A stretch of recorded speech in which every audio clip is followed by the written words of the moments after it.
La suppression totale de la taxe d'habitation vers laquelle se dirige le gouvernement est-elle une si bonne idée? Bien sûr, la disparition d'un impôt fait rarement pleurer. Mais en l'occurrence, il faudra bien trouver in fine d'autres ressources fiscales pour combler le trou de plus de 20 milliards creusé par la fin de cette taxe, si sa suppression est effectivement étendue aux plus riches, comme le préconise le Conseil constitutionnel. En tout état de cause, ceux-ci continueront de payer, sous une forme ou sous une autre. Alors, faut-il que ce soit au moyen d'un impôt versé à la collectivité dans laquelle on réside? Il y a là un choix politique, un choix qui renvoie aux options en matière de décentralisation et de démocratie locale. Certains pays comme l'Allemagne ou le Royaume-Uni se passent sans problème de toute taxe sur l'habitation. Pour financer leurs dépenses, les villes reçoivent simplement une dotation de l'État financée par un impôt national. Chez nos voisins, l'autonomie des communes se limite au choix de l'allocation des dépenses pour une enveloppe donnée.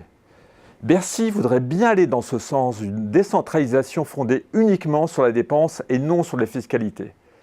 Le ministère des Finances a de bons arguments. D'abord, la liberté fiscale a conduit les maires à laisser dériver la dépense locale. Ensuite, la taxe d'habitation est injuste.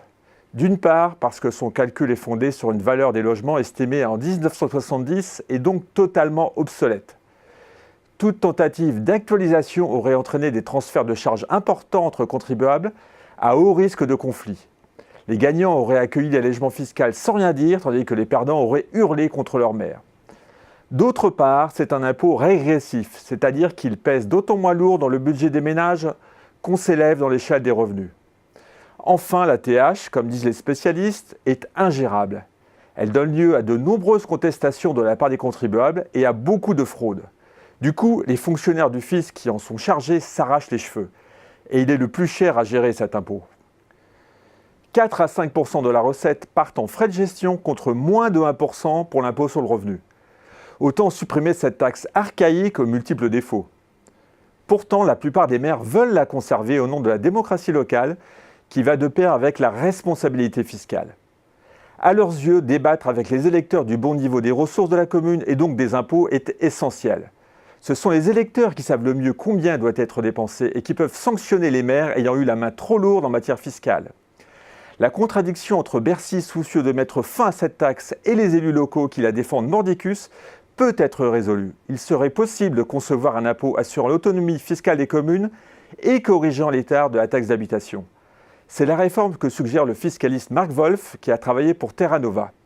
Il récuse l'idée d'une taxe d'habitation fondée uniquement sur le revenu. Dans beaucoup de communes pauvres, personne ou presque ne la paierait, ce qui serait politiquement ingérable. Il faudrait donc une taxe dépendant pour moitié de la valeur du logement et pour l'autre moitié des revenus de ses habitants. On répondrait ainsi à la critique de son injustice et il serait possible de retenir une valeur très approximative du logement puisqu'elle ne représenterait que 50 % de la base de calcul. Ainsi, les coûts de gestion pourraient être diminués. Emmanuel Macron pourra-t-il être séduit par cette solution de compromis? Pour l'heure, cela semble peu probable, car il veut jouer sur les impôts existants. Gagnera-t-on alors en matière d'efficacité et d'équité par rapport à la taxe d'habitation? Rien n'est moins sûr.